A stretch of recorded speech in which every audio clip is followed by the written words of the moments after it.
Bago pa man sumikat ang araw, may mga panalangin na umaabot na sa langit. Hindi aksidente na narito ka ngayon. Sa katahimikan ng umaga, may tinig ng Diyos na gustong humaplo sa puso mo. Hindi para takutin, kundi para patatagin. Ang bawat araw ay panibagong pagkakataon para pagpalain ang iyong pamilya at tahanan. Kaya hayaan mong sa mga susunod na sandali, ang presensya ng Panginoon ang pumuno sa bawat sulok ng iyong bahay. Sabi sa awit 91:1, ang tumatahan sa lihim na dako ng kataas-taasan ay mananatili sa lilim ng makapangyarihan sa lahat. Ngayon ang oras para itaas natin ang ating tahanan sa panalangin. Lumapit ka, simulan na natin. Sa bawat paggising sa umaga, may bagong habag na dumarating mula sa langit. Hindi mo kailangang hanapin ang liwanag. Ang liwanag ng Diyos ang siyang lalapit sa iyo ngayon. Ang araw na ito ay hindi pangkaraniwan. Ito'y araw ng pagdidireksyon, ng pagpapala at ng proteksyon para sa iyong pamilya at tahanan. Alam ng Diyos ang bawat sulok ng iyong bahay, ang mga pintuan, ang mga bintana, ang mga kwarto, kung saan may tahimik na panalangin at kahit ang mga luha na walang salitang kasama. At sa araw na ito, gustong-gusto niyang iparamdam sa iyo na kasama mo siya. Hindi mo kailangang maging perpekto para marinig ang Diyos. Kailangan mo lang maging bukas. Sapagkat sabi sa Jeremias 29:12, kayo'y tatawag sa akin at kayo'y magsisiyaon at dadalangin sa akin at kayo'y aking didinggin. Oo, didinggin ka niya. Sa bawat paghinga mo ngayon, sa bawat tibok ng puso mo, may imbitasyon ng Panginoon. Anak, ihanda mo ang iyong puso. Kakausapin kita. Ngayon, tayo ay lalapit sa Kanya. Ihanda natin ang ating puso para sa isang panalangin na magdadala ng kapayapaan, ng proteksyon at ng bagong lakas para sa buong araw. Isulat mo sa mga komento, Panginoon, Ikaw ang proteksyon ng aking tahanan at huwag kalimutang mag-subscribe para sabay tayong manalangin araw-araw. Ngayon, pumikit ka sandali, huminga ng malalim at hayaang maramdaman ng puso mo ang presensya ng Diyos na dumarating sa iyong tahanan. Tahimik mong sambitin sa isip, Panginoon, narito ako, kausapin mo ako. Panginoon naming Diyos, aming Ama na nasa langit, sa umagang ito, kami ay lumalapit sa iyo.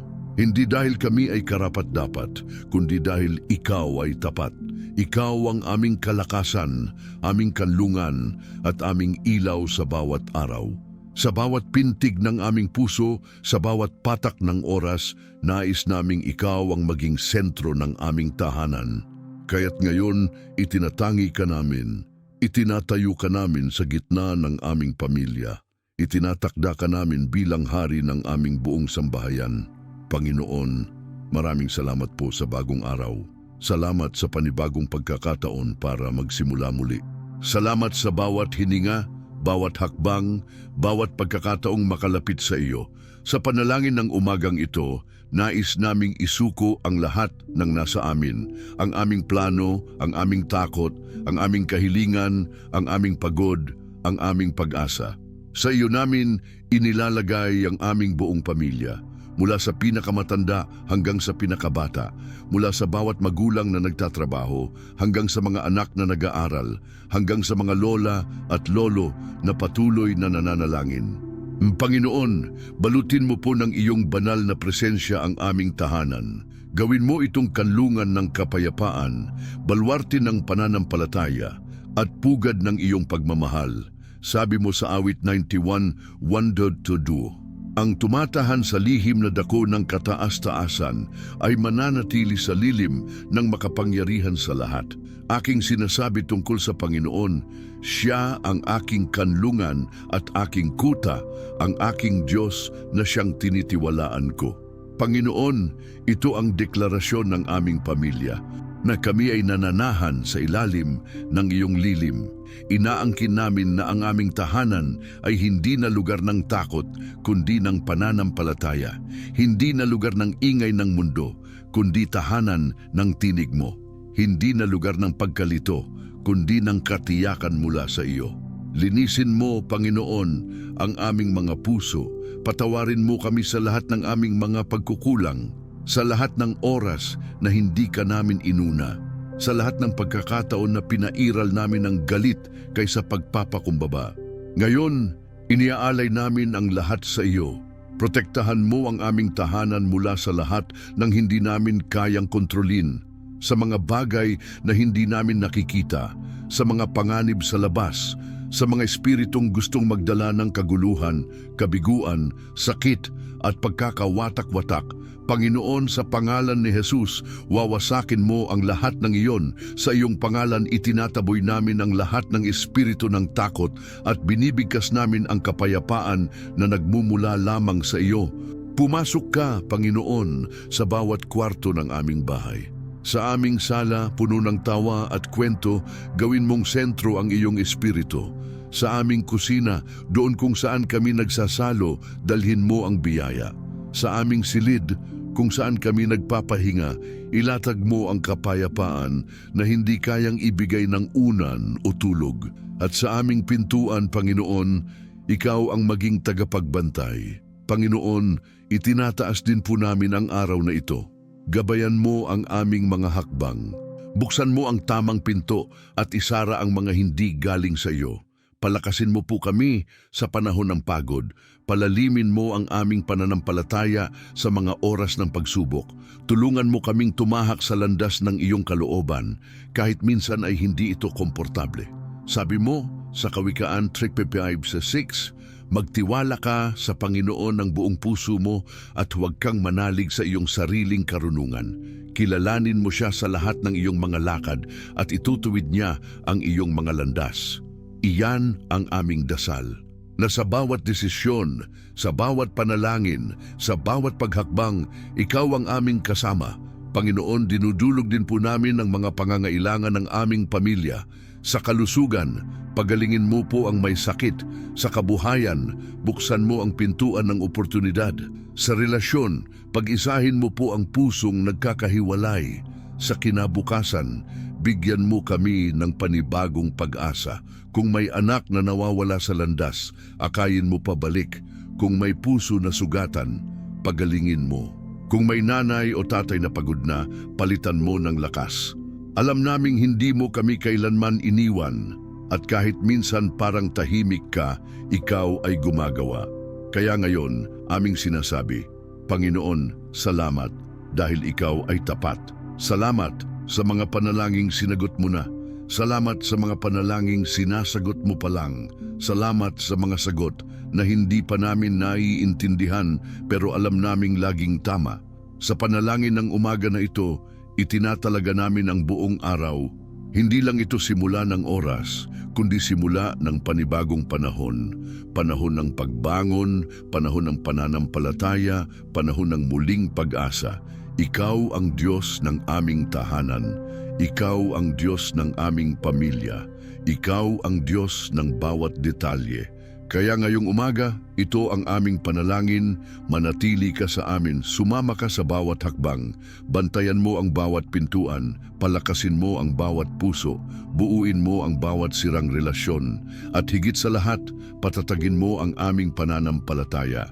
Sa pangalan ng aming Panginoong Hesus, sa gabay ng Espiritu Santo at sa pag-ibig ng Diyos Ama, kami ay nananalig, nananahan at nagpapakumbaba.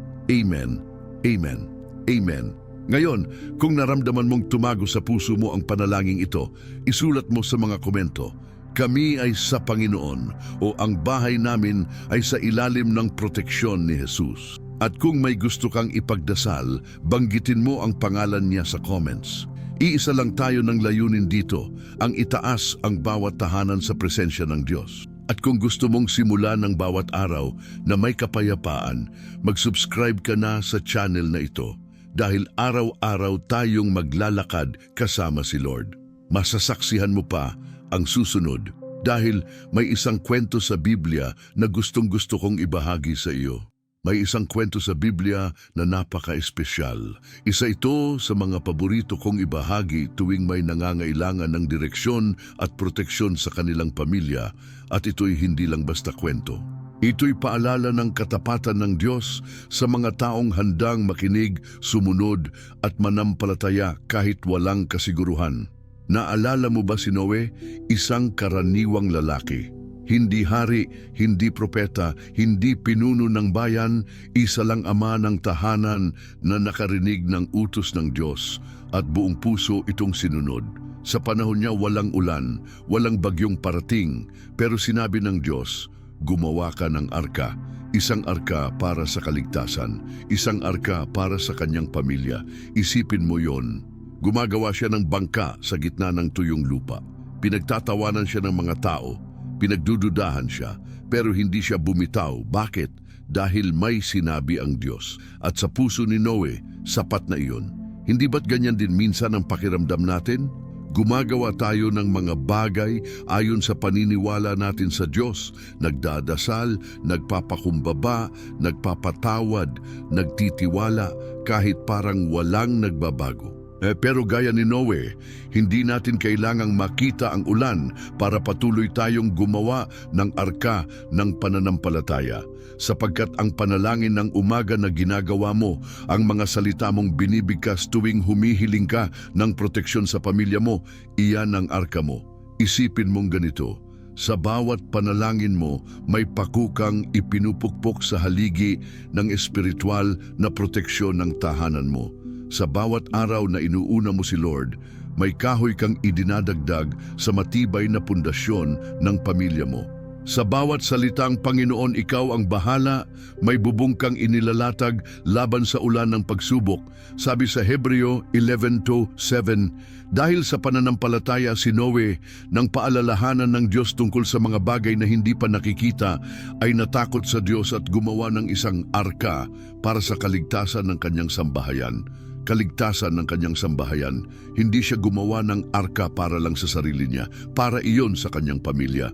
At sa huli, sila ay naligtas hindi dahil sa lakas nila, kundi dahil sa pagsunod sa Diyos. Pwede kang maging tulad ni Noe ngayon. Hindi mo kailangang maging perpekto. Ang kailangan mo lang ay puso na handang makinig sa Diyos. Puso na naniniwala kahit wala pang ulan. Puso na nagpapasya araw-araw na, Panginoon, ang tahanan kong ito ay para sa iyo. Kapatid, gusto kong itanong sa iyo, ano ang arka na ipinapagawa sa iyo ng Diyos ngayon?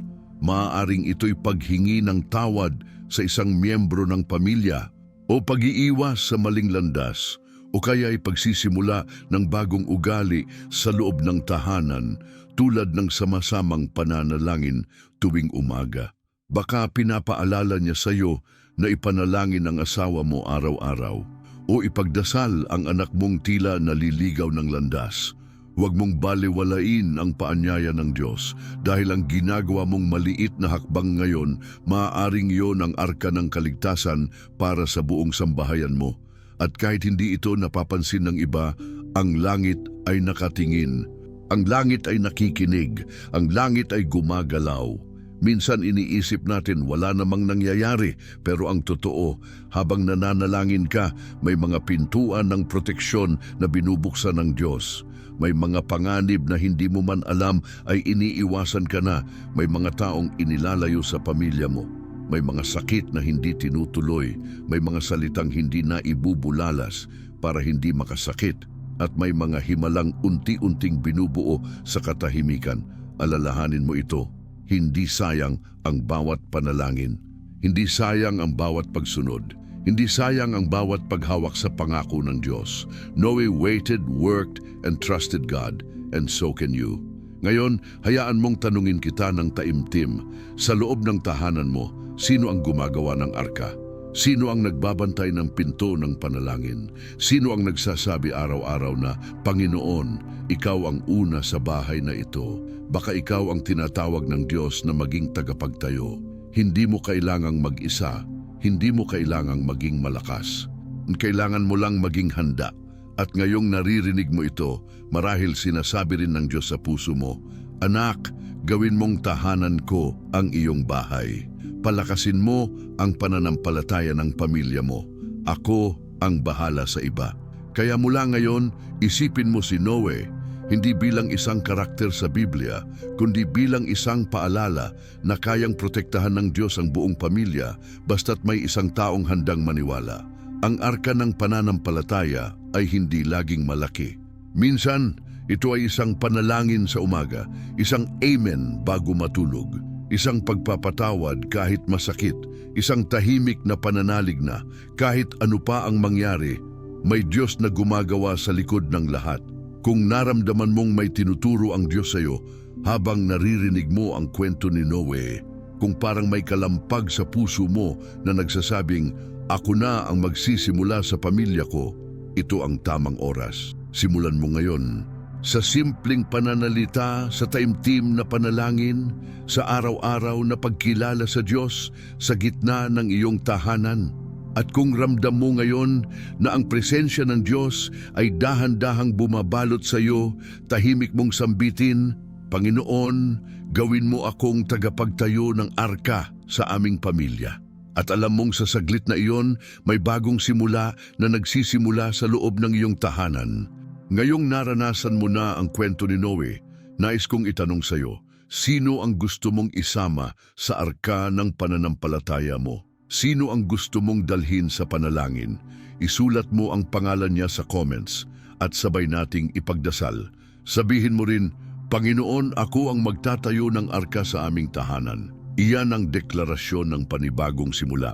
At huwag mong kalimutang mag-subscribe para bawat araw may bagong kwento, bagong panalangin at bagong direksyon tayong sabay na lalakaran kasama si Lord.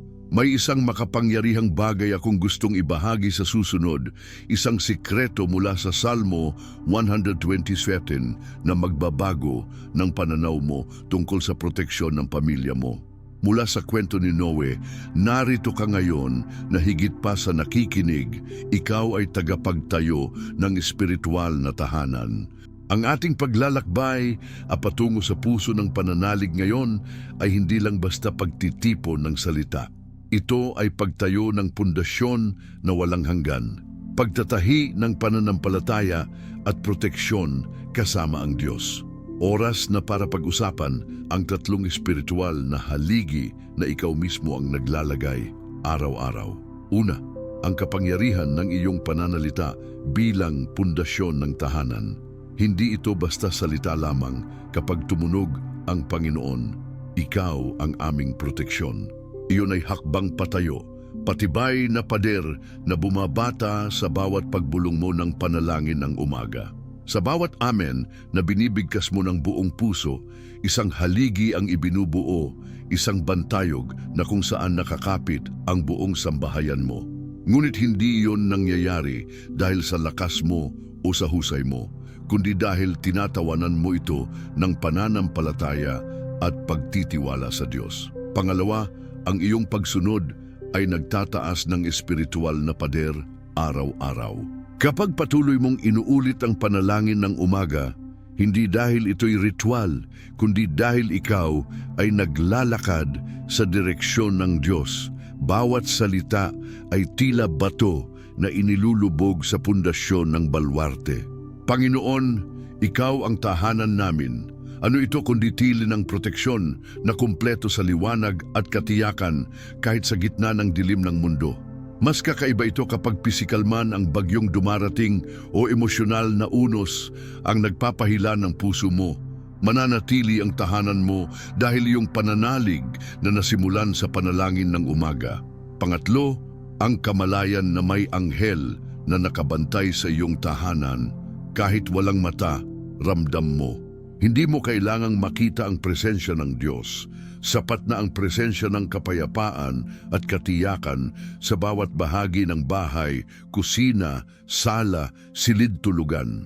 Habang nananalangin ka, pumapasok ang banal na proteksyon sa bawat puwang ng tahanan. Sa bawat pintig ng puso mo, maririnig ang bulong ng Diyos. Hindi ka nag-iisa. Ako ang bantay mo. Hindi mo kailangang magtrabaho ng sobra o bumangon ng maaga para lang ipakita ang iyong pagsisikap. Tulad ng Salmo, kung wala ang tulong ng Panginoon sa pagtayo ng bahay, walang kabuluhan ang pagtatayo nito. Ang pananalig ang nagbibigay ng kapanatagan kahit natutulog ka pa. Salmo 127:1-2. Ang proteksyon ng tahanan mo ay hindi nakabatay sa sariling gawain, kundi sa paghawak ni Kristo sa bawat sulok. At ikaw ang tulay, ang panalangin ng umaga, ang hangganang katanungan at sagot. Ngayon gusto kong tanungin ka ng buong puso, ano ang espiritual na pader na itinayo mo ngayon? Ano ang pako ng panalangin na nagpapatibay sa iyong tahanan? Maaaring maliit lang ang pamamahayag mo tuwing umaga, isang bulong, isang pasakdal. Pero iyon na ang pundasyon ng pananampalataya. Huwag mong maliitin ito. Sa mundong ito, bawat hangganan ng panalangin mo ay may kapangyarihang baguhin ang araw ng sambahayan mo. Kung ramdam mo ang presensya ng Diyos habang naririnig mo ito, kung tila naririnig mo ang Diyos na nagsabing, ikaw ang tagapagtayo ng tahanan, ngayon ang pagkakataon mong patunayan yan. Isulat mo sa comments, pinalalakas ng Diyos ang tahanan namin, o ang panalangin ng umaga namin ang aming arko ng proteksyon. Kung may pangako ng Diyos na lumingon sa puso mo, ang Diyos ay gumagawa sa, banggitin mo rin, maging inspirasyon ito sa iba na kasama kahit saan man sa Pilipinas. At kung hindi ka pa nakasali sa aming paglalakbay, mag-subscribe ka na ngayon para bawat araw ay dadalhin ka namin sa bagong panalangin, bagong direksyon ng Diyos, at bagong proteksyon para sa buong tahanan. Ang susunod nating bahagi ay magbubukas ng isang makapangyarihang katotohanan kung paano ang iyong mga anak ay maaring maging mga arrows sa kamay ng Diyos, instrumento ng biyaya, proteksyon at direksyon ayon sa espiritu ng Salmo 127. Kapag tuluyang nanginyo nang may puso ang katotohanan na sinimulan niyo ang araw na may panalangin, unti-unti ninyo ring binubuo ang espiritual na pader ng tahanan ninyo. Ngayon, walang mas makapangyarihan pa kaysa sa pagtahak sa bagong yugto, kung saan hindi lang basta umiiral ang proteksyon, kumikilos ito. At yan ang direksyon ng iyong pusong nananalig, maging daan ka ng biyaya, daan ka ng direksyon ng Diyos, daan ka ng mga pangako na bumubuo ng balwarte ng pamilya mo.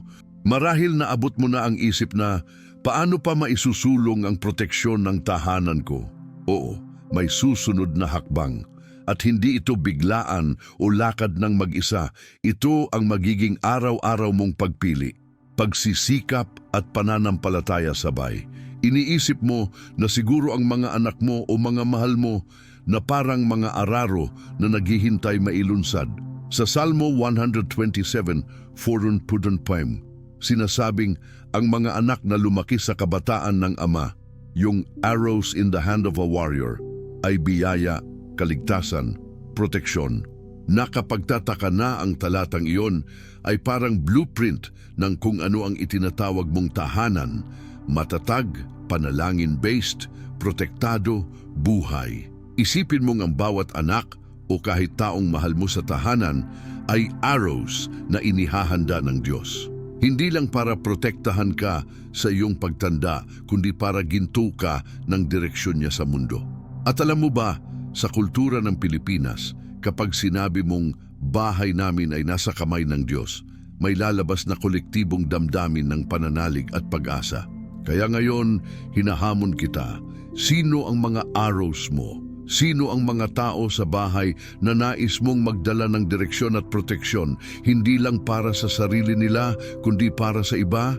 Siguro ikaw na ang nagpupuri na umaga-umaga, ikaw ang nagpuproklama ng proteksyon bago pa umalis sa bahay. Ikaw ang nagsasabing, Panginoon, ikaw ang bahay namin. At kahit tahimik lang, mura ka man lang magdasal, hindi mo alam kung ilang piraso ng pader ang nabubuo ng mga sandaling iyon. Ang tinatawag nating panalangin ng umaga ay hindi nakikita ng mata, ngunit nararamdaman ng espiritu. At mahalaga iyon dahil iyon ang tutulong sa tahanan mong maging matatag kahit sa unos. Ngayon narito ang hamon sa iyo, kumanta ka man o kumikulang ng bulong ang puson. Sino ang gusto mong maging arrows mo para sa hinaharap? Sino ang gusto mong malakas, matatag at ginamit ng Diyos bilang proteksyon, direksyon at biyaya sa buhay mo at ng iba? Kung ramdam mo ang hamon na ito, kung may lumabas na pangalan sa puso mo, Sinaupaos ang araw ko. Isulat mo iyon sa comments. Ang araw ko ay kawasan na magdadala ng direksyon ng Diyos. At kung naniniwala ka na ang bahay namin ay pinoprotektahan ng Diyos, banggitin mo din, protektado ang tahanan namin kay Lord. Pag ang salita mo'y dumaloy mula sa puso, araw-araw mong mapapatunayan na may direksyon, may proteksyon at may pangako ang araw na iyon. At kung hindi ka pa subscribed, hindi ka ba excited malaman kung ano ang lalabas sa susunod nating bahagi? Dito natin pag-uusapan kung paano gawing arrows ang mga anak. Hindi lang basta para proteksyon mo, kundi para maging instrumento ng direksyon at biyaya sa mundo. At may kwento ako na ibabahagi, isang pangako mula sa kasaysayan na magbibigay ng pag-asa, lalo na para sa mga humihingi ng malinaw na direksyon para sa pamilya. Ngayong ang puso mo'y nabuo at ang iyong pananampalataya ay napanindigan, oras na para samahan kita sa dakilang katotohanang ang bawat araw ay patunay ng direksyon at pangako ng Diyos sa buhay ng iyong pamilya.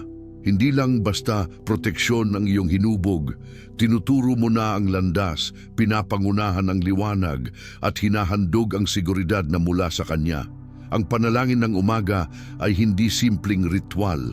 Ito ang hudyat ng umagang pananalig, isang gusto mo nang simulan sa pagitan ng katahimikan at paghinga. Iyan ang paunang piraso ng isang espiritual na tulay na dinadaloy ang biyaya at pagkalinga ng Diyos sa bawat miyembro ng tahanan. Ilagay mo sa isip mo na bawat amen ay may hangganan. Isa itong pahayag na, Panginoon, Ikaw ang unang tawag at ang huli naming sandigan. Pagkatapos nito, dahan-dahan mong titipunin ang katotohanan. Hindi ikaw ang nag-iisang nagtataguyod. Naroon din ang Diyos, kasama ang mga anghel at pati ang mga anak mo, mga arrows, na tinawid ng pag-asa at tarlak ng banal na proteksyon. Ang Salmo 127 ay hindi biro lang. Ito ang blueprint ng isang pamilyang ginawang ligtas, matatag at makalangit dahil sa paglakad sa pananampalataya. Sabi nga rito, ang mga anak ay pagpapala at isa pa, parang pana sa kamay ng sundalo. Iyan ang sinisikap mong makita sa iyong tahanan. Minsan nakapikit ka sa kusina at mahina ang pananalita mo. Panginoon, protektahan mo ang pamilya namin. Wala kang pakialam kung walang nakakita dahil alam mong iyon ang tuntunin ng panalangin ng umaga. Hindi pantanghalan kundi pundasyon. Sa bawat pag-uulit, unti-unti mong binubuo ang espiritual na bahay. Isang bahay na hindi pwedeng wasakin ng unos, bagyo o kung anong pagsubok ang dumating. Ilang bulong mo lang, ngunit ang epekto ay panghabang buhay. Ngayon, iba na ang usapan. Gusto mong lumawak ang proteksyon. Gusto mong maranasan na ang bawat miyembro ng tahanan mo ay maging matatag, maging kasangkapan ng biyaya at direksyon. Dahil iyon ang ibig sabihin ng arrows in the hand of a warrior, handa silang gumapang, lumipad at magdala ng proteksyon kahit hindi mo inaasahan. Gusto mong mangyari iyon, kaya bawat gumising ka, sisimulan mo ang laban gamit ang panalangin upang maging matatag ang sinuman sa bahay mo. Ang tanong ko sa iyo ngayon ay tunay, sino ang nais mong maging araw ng proteksyon? Sino ang mga nagpupuri ng umaga at nagdadala ng liwanag sa kanilang paligid kahit hindi mo pa nakikita? Sino ang musmos o matanda na itiniyak mo na sa pamamagitan ng panalangin ng umaga, magkakaroon siya ng direksyon, proteksyon at biyaya? Kung nakita mo na ang pangalan nila sa puso mo habang nababasa ito, isinulat mo ba ito? Mahalaga iyon. Kaya hinihikayat kita, isulat sa mga komento, ang araw namin ay disu na magdadala ng proteksyon at direksyon o ang tahanan namin ay sa ilalim ng kanyang proteksyon. Iyan hindi lang simpleng pahayag, iyan ang patotoo ng pananampalataya ng sambahayan.